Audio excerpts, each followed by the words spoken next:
Hi, this is Scott Garibay, and today we're going to talk about Dungeons & Dragons 5th Edition. We're going to talk about Dungeons & Dragons news, and we're going to talk about Dungeons & Dragons 5th Edition news, and we're going to talk about Dungeons & Dragons 5th Edition leaks, and we're going to talk about Nerd Immersion. All right, let's get into this. All right, so something unusual happened, and that was Nerd Immersion covered a leak, right? A leak from the Mordenkainen Presents the Monsters of the Multiverse book, okay? Now, we got a really weird product coming up. I think it's coming up either the end of this month or like next month. And it's a really weird, so basically it's like a big $170, it's a reprints on Tasha's and it's reprints on Xanathar's. And then the Multiverse of Monsters is the best collection of all the playable races and all the monsters in a new format, right? So it's all reprint stuff with some changes, right? There's nothing new here, right?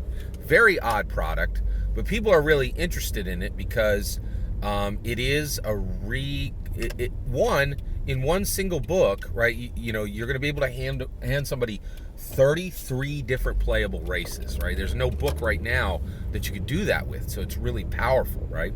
So Nerd Immersion, I think he's coming up on 100,000 subs. I think he has 80 or 90,000 subs. And he really does a fantastic job. He's one of the best at covering Dungeons & Dragons news. By the way, I'm going to point you again to Mastering Dungeons. If you want D&D news on a weekly basis, these guys are fantastic. They do a great job on it. Go check them out on their podcast site. But Nerd Immersion is really fantastic, and he does a great job with Dungeons & Dragons news. But he did something really unusual this week. So he said, hey everybody, I'm on here and I got these leaks, right? And you're like, okay, leaks, I guess, right? And he's like, I'm not supposed to have this. He was very upfront that these were like screenshots from somebody's phone who got a hold of the Mordenkainen Presents Monsters of Multiverse and snapshot a bunch of the pages and sent over the pictures to him, right? Well, what's really incredible is just look what happened, man. Like, one, Nerd Immersion had to make a journalist's decision, right? He is a journalist. He is, like, covering Dungeons & Dragons news, right? And I think, and I don't think he wants to own that. I think a lot of Dungeons & Dragons commentators don't want to own the fact that they're doing the same work as journalists just on the topic of Dungeons & Dragons.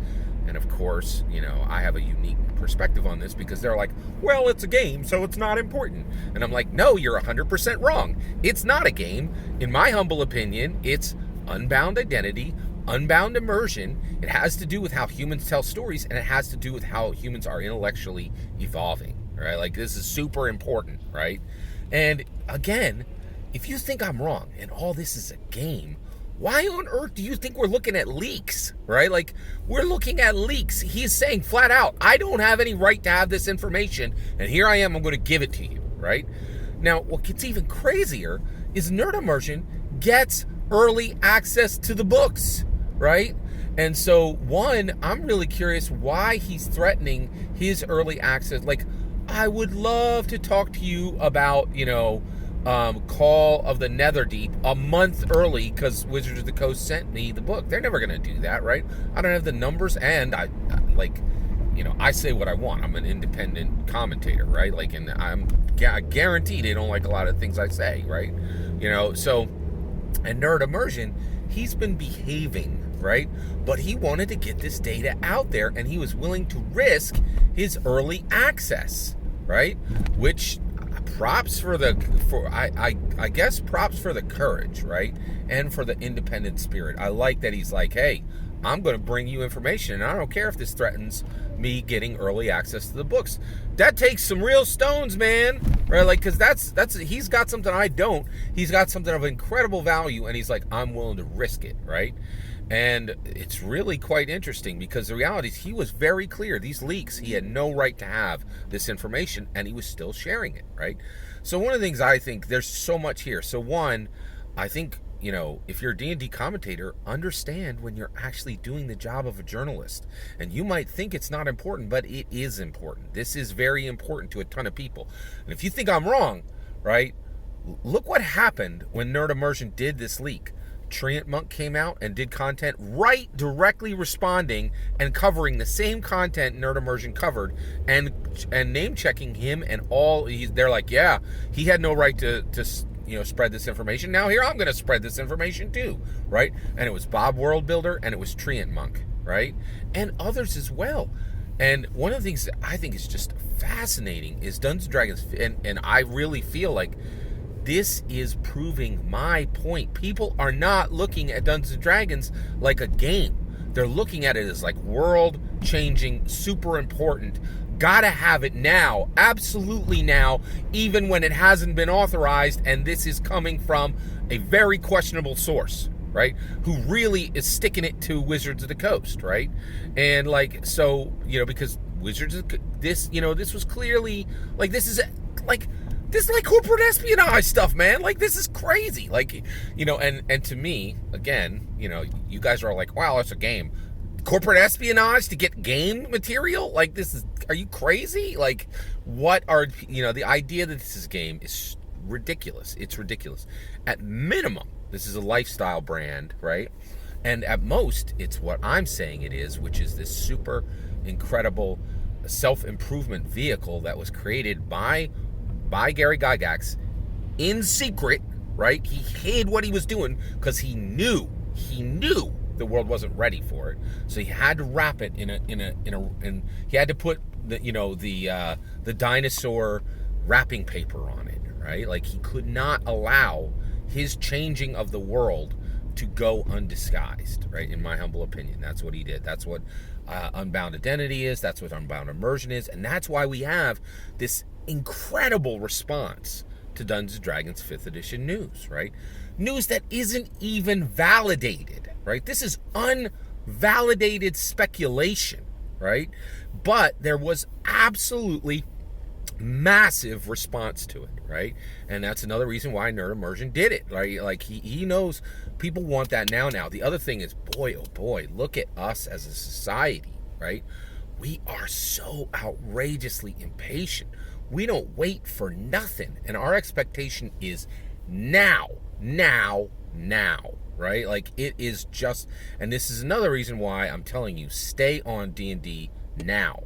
D&D then and D&D not are inherently doomed to never succeed. And the reason why is this world has absolutely no patience for anything old, right? Like, people want the now, right? And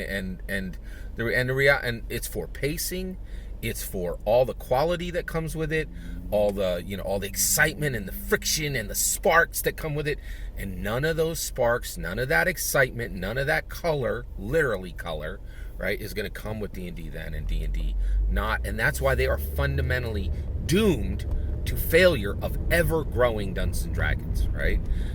Or ever really being relevant, right? That, in my opinion, right?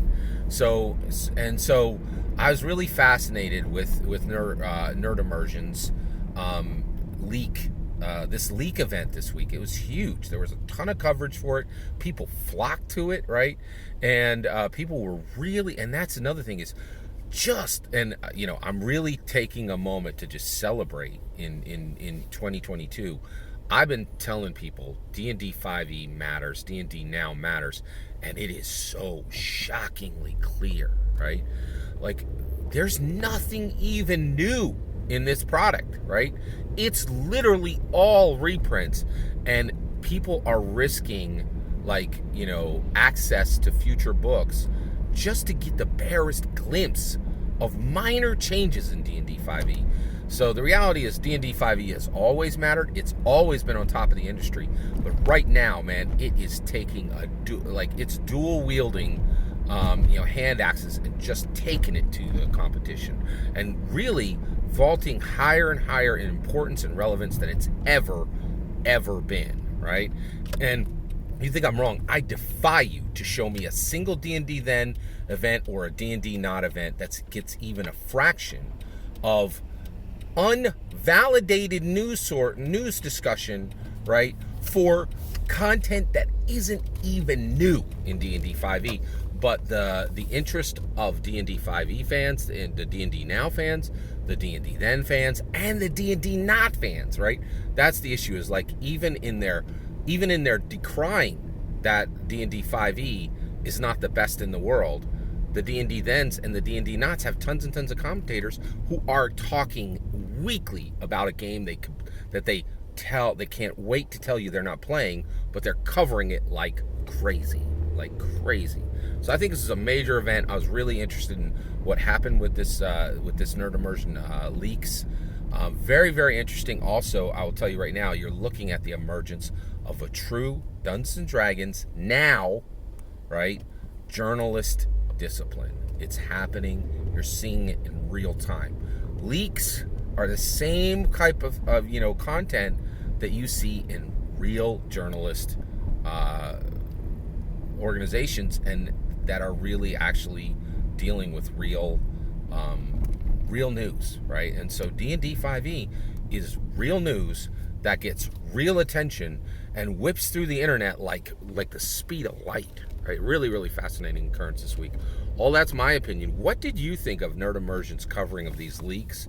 Did you check out his content? It's definitely worth checking out if you get a minute. All that's my opinion. I'd love to hear your thoughts. Let me know in the comments below. Please consider liking and subscribing, and have a wonderful millennium.